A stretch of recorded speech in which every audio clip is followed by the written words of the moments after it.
Hi guys, I hope all is well. And today we will be talking about another topic under the Unpacking the Self, and that is the spiritual self.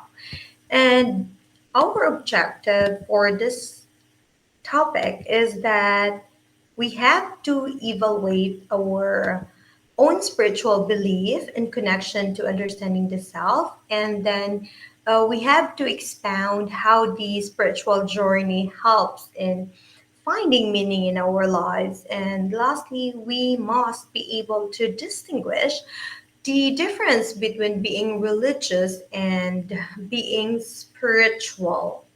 So, of course, first things first, let us tackle about our spiritual self. What really is the spiritual self about? Your spiritual self actually is you in your most beautiful and in your most powerful form. It is the authentic self, and it is the unconditioned part. It is the you without any patterns. So this is very personal for each one of us because um, there is no need to get caught up in any language because, as I've said, this is very personal for each one of us. Each one of us is unique. We have our distinctiveness, and so some of us may identify with higher self. It could be with the universe, it could be with God, with higher power, or with your inner Buddha, or your true being. So it is actually the part of you that is connected to everything, and it is the part of you that is very much love, or there is this um holistic love of the self. So throughout the world, it's not just us Filipinos, but every individual, regardless of your race, of your nationality or citizenship, each one of us in the entire world, all of us have this great spiritual traditions. We have just a teaching about divinity being within us, from Native American or Hindu or Buddhist, or even the what did I say this one? The pagans, okay? They have traditions, and also us Christians, we belonging to our sector Christianity, all the way to the great mystics and even scientists. Okay, so from traditions that subscribe to the idea of God to the traditions that honor the earth or the light within the humanity, we all seen, and we all seem to agree also the idea of God to the tradition, to how would I say this one?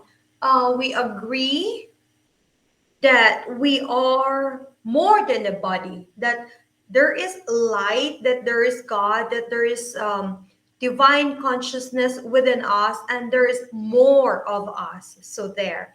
So on your process, you got to know this part of yourself, as we call it, your spiritual self, and your own goodness, your own authenticity, your spirit untouched by patterns is the source of your resilience. It is the source of your inner wisdom. So, according to some, to find Buddha, all of you, all you have to do is to see your nature, because they said your nature is the Buddha. So that is according to Bodhidharma, 15th century Buddhist monk. And another is saying is that God dwelleth in our hearts. That is according to Bhagavad Gita. Another says that the one God is hidden in all living things, and that is according to Upanishads in Hinduism. Now, some would say all animals have power because the Great Spirit dwells in all of them, and that is according to Lame Deer, Sox Chief, and other individuals from different parts of the world, or even us here in the Philippines. We say that the kingdom of God is within you, and that is according to Jesus, because we are Christians, we believe in Jesus. And some would also say that, okay, he is a human being, and I don't know if he is that religious, but he is a really, really rational human being. And he said, when you examine the lives of the most influential people you have ever walked among us, you discover that one thread that went through them all. And they have been aligned first with their spiritual nature, and only then with their physical selves. And that is according to Albert Einstein. So you see, our spiritual self has something to do with our religiosity, and it has also something to do with our human body as a human being. So it basically somewhat covers the entirety of us. So now we have to, we somehow have this misconception, or sometimes we interchange, or we mix it up. What is religion and religious? Sometimes we think they are the same, but they are actually two distinctive thing, and two different things. So we have to talk sorry, we have to talk spirituality, and we have to talk about religiosity separately. And so, um, when we say religiosity, it is actually about believing in God, or believing in a God or a group of gods, and consciously adheres to the beliefs of his or her religion. And when we say religion, it is a system. When you say system, it is a pattern of beliefs or practices by means of which a group of people struggle with the ultimate problem of human life. And so religion is that system of activities and beliefs that directed toward that which is perceived to be of sacred value and transforming power. And so, when we say religion, because it has its transforming power, definitely it has functions also. So, what are those functions of religion? So, here, it says that the purpose of religion is to promote stability and cohesion. It gives social identity. It provides collective consciousness or consciousness, and socialization and social control, and even provides meaning and purpose of one's life. So basically, religion helps in creating an ethical framework, and also a regulator for values in our day-to-day life. Uh, this particular approach helps in character building of a person. And so, in other words, religion acts as an agency of socialization. Thus, religion helps in building values like love, empathy, respect, and even harmony, since it promotes social cohesion, which brings society together. It promotes social control, in which it prevents undesirable behavior in a society by associating it with negative spiritual consequences. And also, um, it kind of explains the unexplained, because as I've said earlier, we do believe that there is something more within us, and there's also something more beyond us. And so For us, religion somehow provides an explanation of the unexplained, like emotionally satisfying answers to big questions of human existence. Also, it provides psychological support, and also it provides positive social change. So, the practice of religion, as you know, we define religion as a belief and worship of a superhuman controlling power, especially a god or gods. This actually is a particular system of our faith, and also it provides our practices of worship at the same time. So there are actually four dimensions of religion, and what are those? uh, the dimensions are the following. We have the beliefs, of course. This is a generalized system of ideas and values. And then we have the rituals. And when we say rituals, these are our repetitive practices or repetitive gestures or activities such as prayers and mantras. So for us Roman Catholics, we have our memorized prayer, we have our rosary and novenas. So that is the best example of our rituals. Another is our spiritual experience, and this has something to do with a feeling of immediate connection with a higher being. So, I don't know if you notice, because I personally do this. When I read the Bible, it is somewhat like having a message from God. And also, when I'm kind of distressed, I just talk and talk and talk. And somehow it makes me feel a little bit lighter, if not better. So, well, it varies. As I've mentioned earlier, this is something that is very unique for each one of us.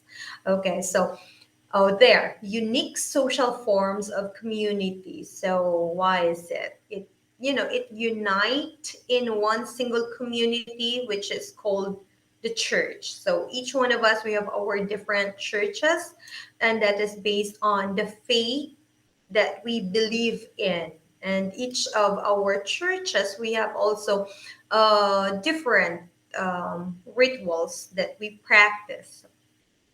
Another is that when we say religion, we have our religious classifications. So when we say religious classifications, we have the polytheism, monotheism, atheism, and animism. So what are the differences of these classifications? When we say polytheism, it means multiple gods. And example of polytheism are the Hinduism or the ancient Greeks. And when we say monotheism, it refers to having a single God. And for example, we have the Judaism, Islam, and of course also Christianity. And when we say atheism, no, this refers to not no deities, like they don't believe in any gods. And an example for this are of course the atheism themselves, the atheist, and the Buddhist and the Taoist, or atheism, Buddhism, and Taoism. Now when we say animism, this refers to non-human beings, or like animals or plants and anything that has something to do with the natural world. And an example for this are the indigenous nature worship, or the Shinto. Shinto is very famous among this kind of classification of religion. Okay, so since we are done talking about spirituality, I mean religion rather, let us now move forward and talk about spirituality. So, what is spirituality, ladies and gentlemen? When we say spirituality, it is actually a very broad concept of belief in something that is beyond the self. And it's how would you say, it may involve religious traditions, and it is quite centering on the belief in a higher power. But it can also involve a holistic belief in an individual connection. Um, Such connection is within yourself and also to others, and also not just to others but to the whole world as a whole. So spirituality offers a worldview that actually suggests that there is more to life, and it is also more than just about people. Okay, so when we say there is more to life than just what people experience on a sensory and physical level. Instead, it suggests that there is something greater that actually connects all beings to each other and to the universe itself. So it proposes that there is an ongoing existence after death, and it strives to answer questions about the meaning of life, how people are connected to each other, and the truths about the universe and other mysteries of human existence. So spirituality and religious activities, they both have been a source of comfort and relief from stress for multitudes of people. While people use many different religious and paths, okay, they use religions, they use their beliefs, and they use different paths just to find God or to express their spirituality. Research has shown that those who are more religious or more spiritual and use their spirituality to cope with the challenges in life, um, they experience many benefits to their health and well-being. So I think it's about time that we should practice spirituality. Yeah, don't you think so? Okay, so when we say spirituality, guys, it is, it's not a single path or a belief system.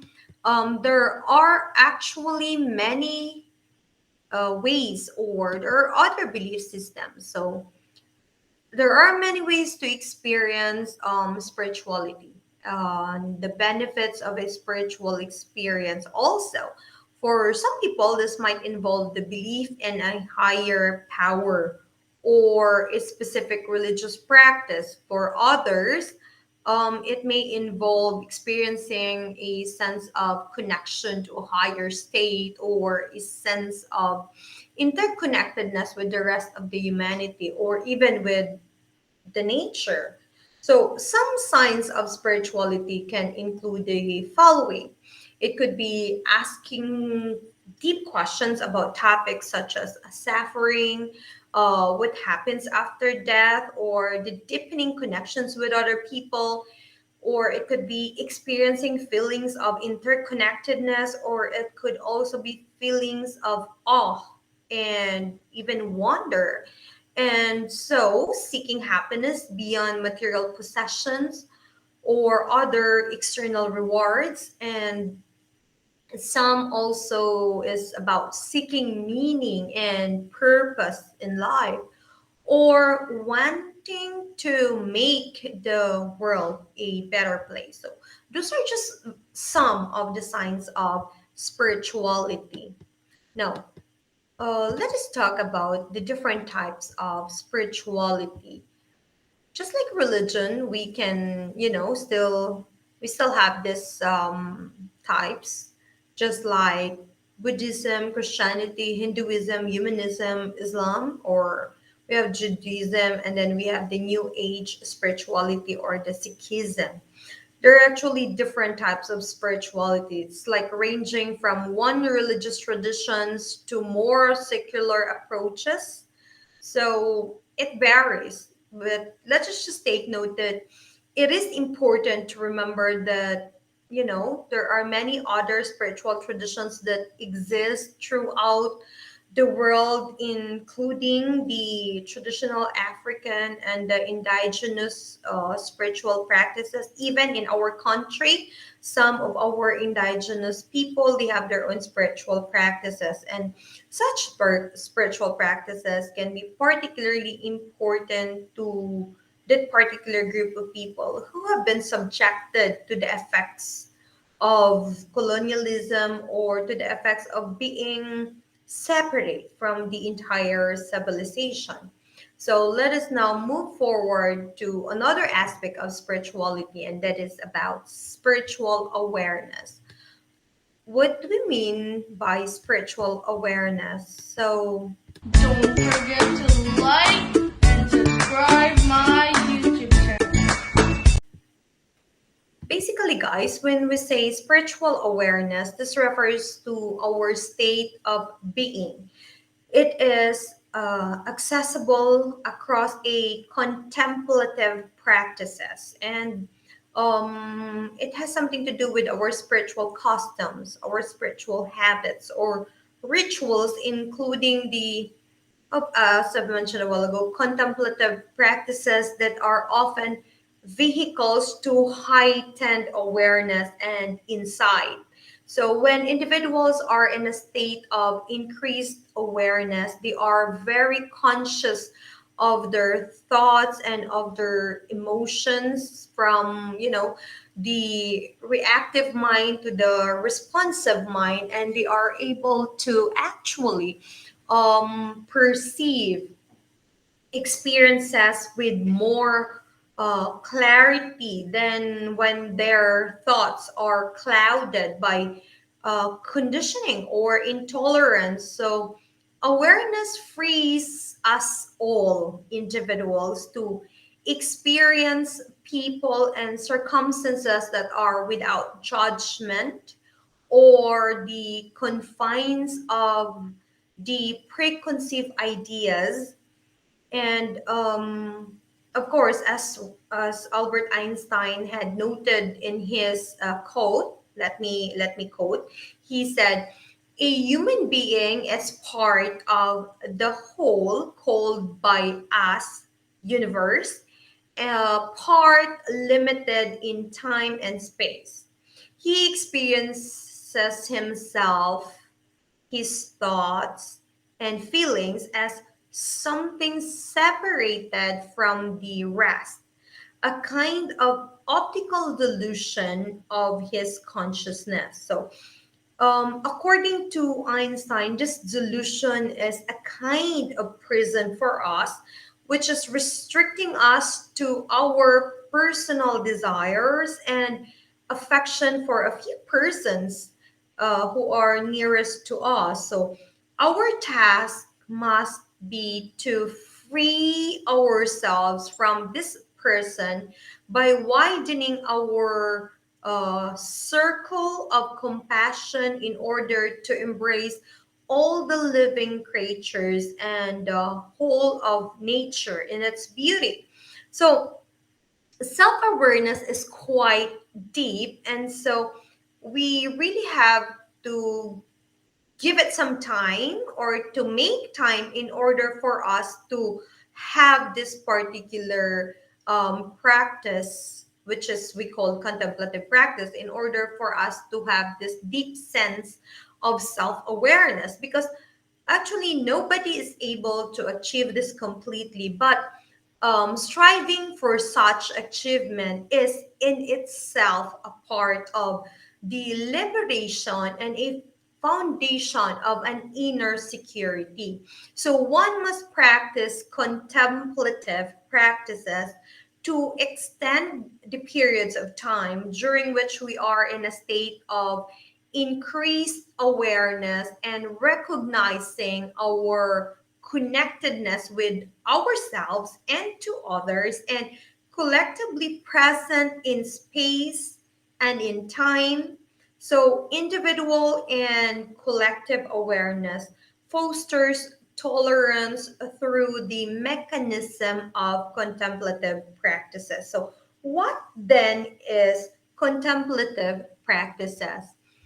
So basically, when we say contemplative practices, it can be understood as a method of deep concentration, a deepened understanding and insight, and it cultivates awareness and compassion. So when we say contemplation, I know that we know this word already, so just to refresh, okay, contemplation can actually be perceived as another way of understanding, or if not knowing.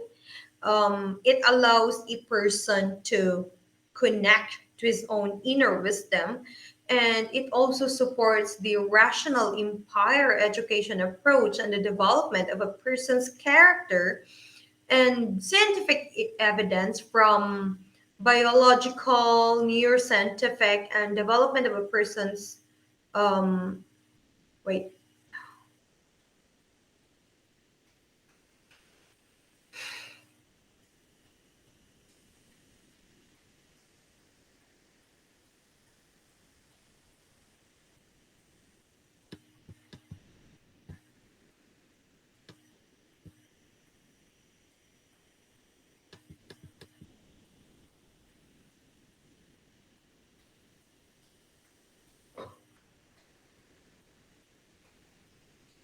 So, contemplative practices can be understood as a method of deep concentration and deepen understanding and insight, and also cultivate awareness and compassion. So, when we say contemplation can actually be perceived as another way of knowing, that is according to Jennings 2008.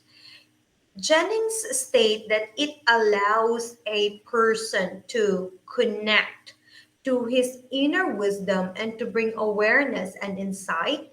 And in addition to its very unique third way of knowing, it also supports the rational empire education approach and the development of a person's character. So, scientific evidence from biological and neuroscientific developmental and behavioral studies has shown that contemplative practices affect a person's ability of attention. It affects his awareness and his self-regulation, and are effective for stress reduction, because stress levels, attention, and awareness and self-regulations are key for effective learning, and hence very crucial for the cognitive development of a person. So, accordingly, there are three effective ways of contemplative practices, and these are mindfulness, prayer, and journaling. So, when we say mindfulness, one must, one of the most studied contemplative technique is mindfulness, because in an ancient Buddhist meditation technique, it is used before. So mindfulness is actually used to train the mind, and it is a form of mental training to improve one's skills to raise to raise the level of awareness, and to intentionally direct attention. And according to John Kabat-Zinn, who was a first to bring mindfulness into medicine in 1979, he defines it as awareness that emerges through paying attention on purpose. And so, in the present moment and without judgment, and to the unfolding of experience moment by moment. So that is mindfulness according to Kabat-Zinn, 2003. Now, an example of mindfulness experience in everyday life is when, we go to our bathroom, we get into the bathtub and fill it with warm water, or when we just open the shower. our mind is actually fully focused on the sensation of the body gliding into the warm, or if not with the cold feeling of the texture of the water in our skin. And there is this breathing the humidity in the air, smelling some scent of our soap and our shampoos, and feeling deeply relaxed, and also feeling very much cleaned, and also just actually and basically feeling our well-being at that particular moment.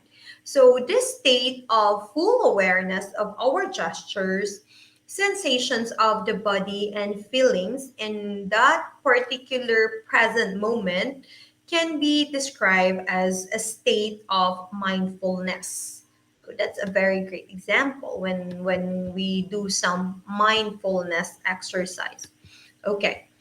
Now, another concept that is attributed to mindfulness is the concept of non-judgment. So, judgment whether something is good or something is bad, or something is pleasant or unpleasant, or something that judging something which is desirable or not, or something that distracts the mind from the experience itself and reduces one's openness to the experience. So to be able to fully embrace and apprehend and experience with all the sensations it generates, it is important to temporarily interrupt our judgment.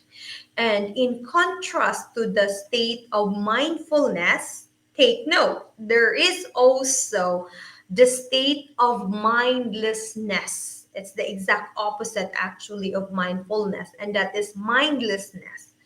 Mindlessness can uh, be described as relative absence of mindfulness, and according to Brown and Ray 2003, as cited by Schonert and Rischel and Lawler 2010, it is stated that they stated that it is a state of reduced awareness because of distraction, ruminating thoughts, or simply be generated throughout an involvement in multiple tasks. Or both concepts of mindfulness and mindlessness are actually relevant for our education and our learning. So, because we are college students and we always aim to learn more and to be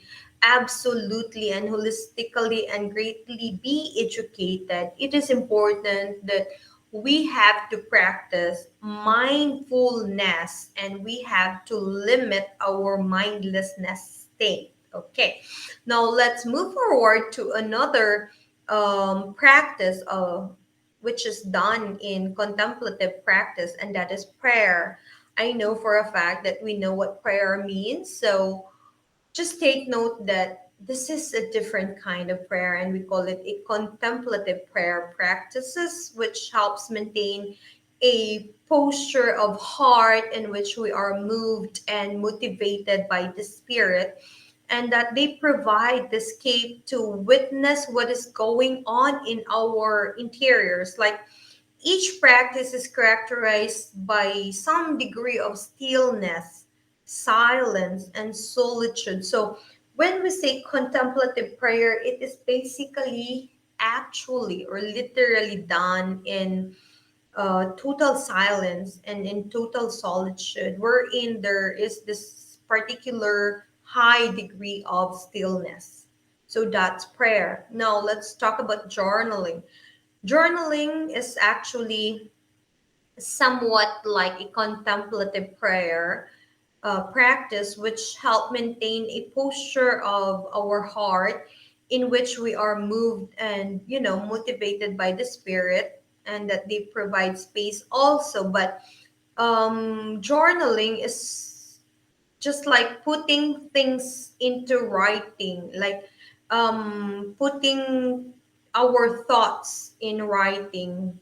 And in a way, it pacifies us. It gives us some high degree or high sense of calmness and relaxation right after we do such practice. Okay, so that is contemplative practices. Another very effective practice aside from contemplative practice that we can use to enhance our spirituality and also to promote our well-being is what they call as logotherapy. I know this is new to you, this is even new to me, and it amazes me what logotherapy is. So, logotherapy is actually a therapeutic approach in which it helps people find personal meaning in life. It's a form of psychotherapy that is focused on the future and on our ability to endure such hardships and sufferings through a search for our purpose in life. Psychiatrist and psychotherapist Frankl developed logotherapy after surviving the Nazi concentration camps in the 1940s. His experience and his theories are actually detailed in his book, Man's Search for Meaning. Frankl believed that humans are actually motivated by something that is called a will to meaning, which is the desire to find meaning in life. And he argued that life can have meaning even if it is in the most miserable of circumstances, and that the motivation for living comes from finding that meaning. He says, and I call, everything can be taken from a man, but one thing,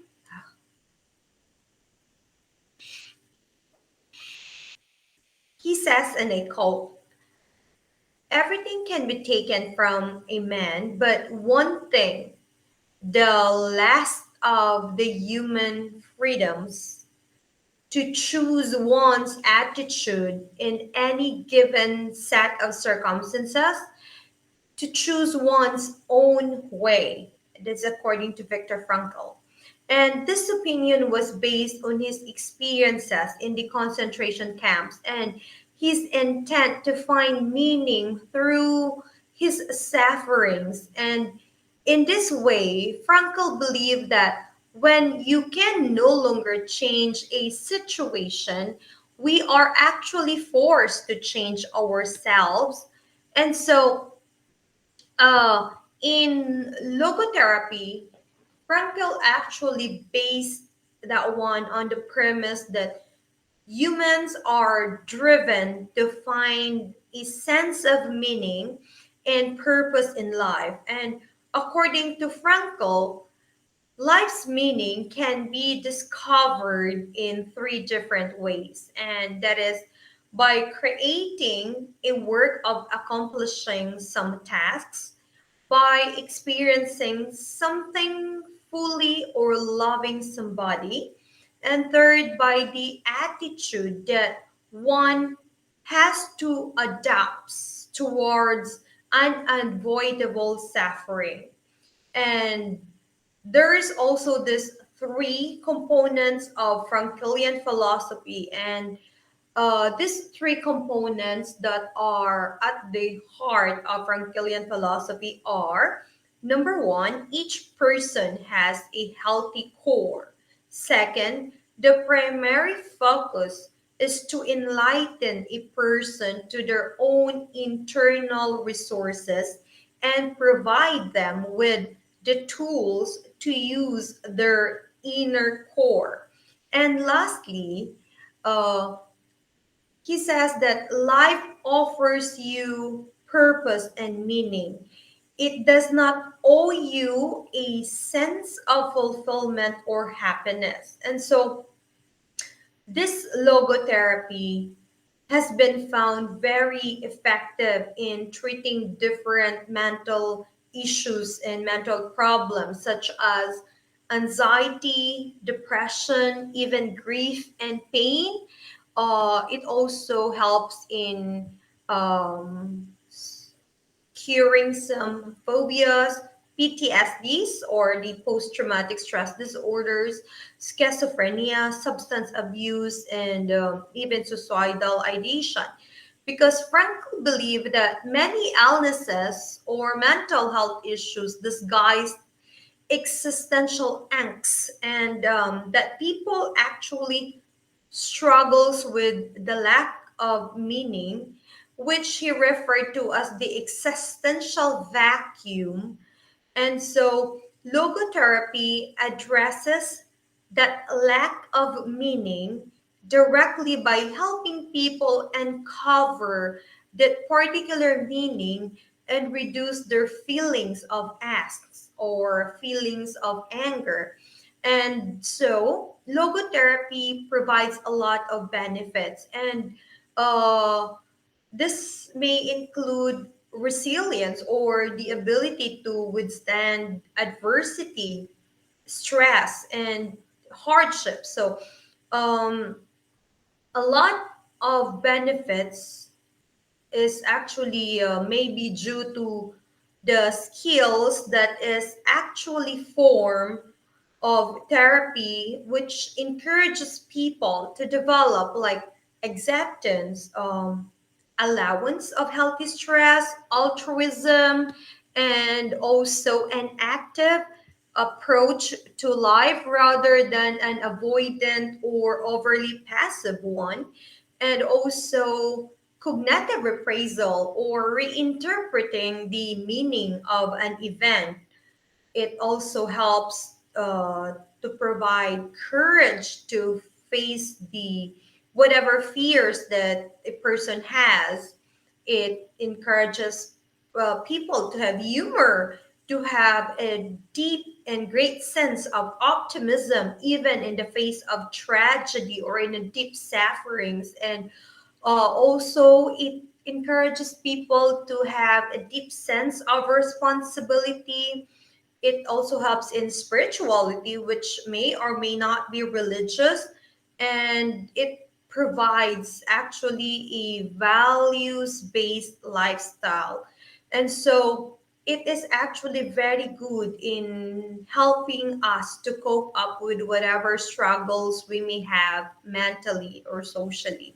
So that's basically it. That is logotherapy. And also, that's basically what spiritual self is about. And to end this lesson, ladies and gentlemen, let me leave you with this line from Leila Gifty Akita.